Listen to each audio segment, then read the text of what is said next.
ಸ್ನೇಹಿತರೆ, ಚಿನ್ನಯ್ಯನ ದೆಸೆ ಮಾರ್ರೆ 200 ಕೋಟಿ ವಿಚಾರ ಮಾತಾಡ್ತಾ ಇದ್ದಾನೆ. ಒಬ್ಬ ತೋಟದ ಕೆಲ್ಸಕ್ಕೆ, ಒಂದು ಮಾಲಿಯಾಗಿ ಕೆಲಸಕ್ಕೆ ಸೇರಿದ್ದಂತಹ ಚಿನ್ನಯ್ಯ ಇವತ್ತು 200 ಕೋಟಿ ವಿಚಾರ ಮಾತಾಡ್ತಾನೆ ಅಂದ್ರೆ ನಿಜವಾಗ್ಲೂ ಇಟ್ ಈಸ್ ಫಾರ್ಚುನೇಟ್. ನಮ್ ದೇಶ ಅಭಿವೃದ್ಧಿ ಹೊಂದ್ಬಿಟ್ಟಿದೆ ಅಂತಾನೆ ಹೇಳ್ಬೇಕು. ಏನ್ ಬೇಕಾದ್ರೂ ಇರ್ಲಿ, 200 ಕೋಟಿಗೆ ಅದೆಷ್ಟು ಸೊನ್ನೆ ಇದೆ, 200 ಕೋಟಿಗೆ ಬೇಡ, 1 ಕೋಟಿಗೆ ಅದೆಷ್ಟು ಸೊನ್ನೆ ಇದೆ ಅಂತ ಹೇಳೋದೇ ಕಷ್ಟ ಆಗ್ಬಿಟ್ಟಿದೆ ಜನಗಳಿಗೆ. ಅಂತ ಒಂದು ಸಂದರ್ಭದಲ್ಲಿ ಡಾಲರ್ ರೇಟ್ 96 ರೂಪಾಯಿ ಆಗ್ಬಿಟ್ಟಿದೆ.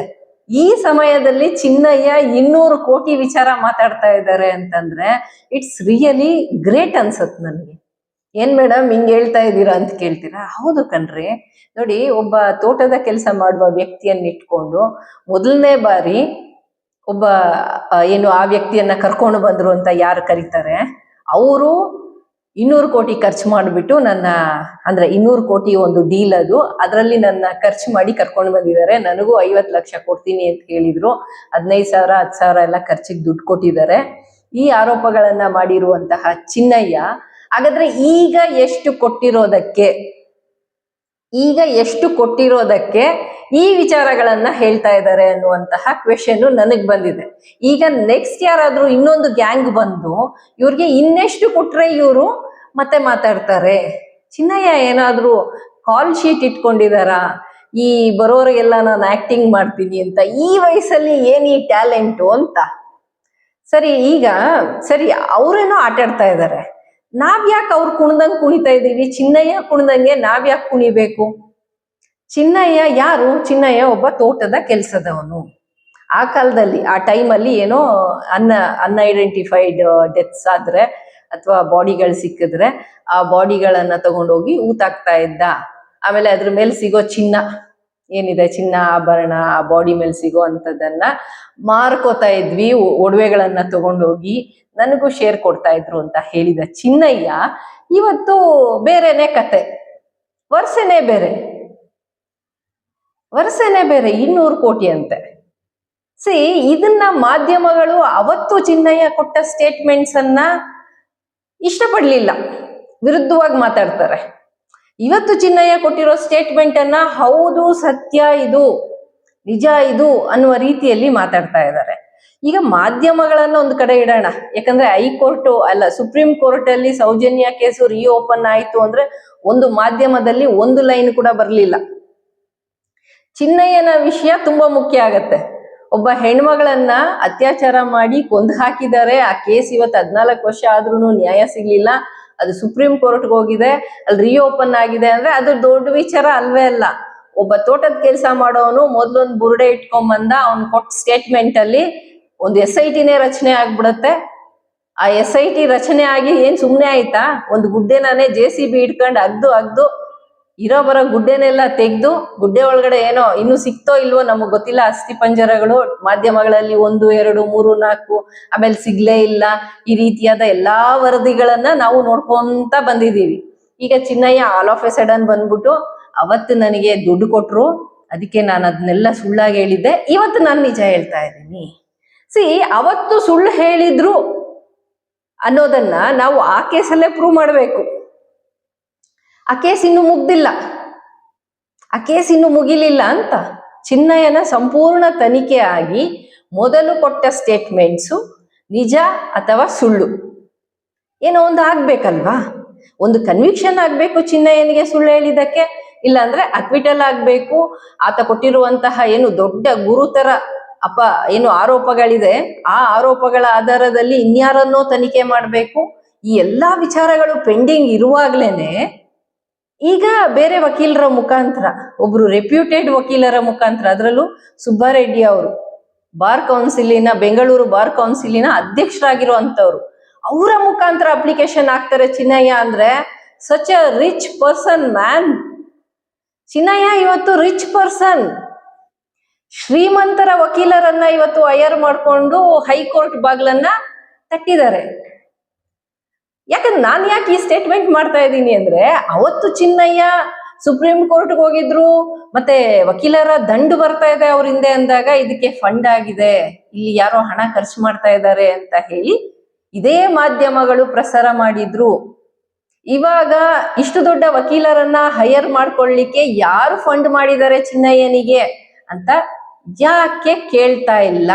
ವಿಚಾರ ಹೇಳಿ, ನಾನು ಬೇಡ ಅಂತ ಇಲ್ಲ.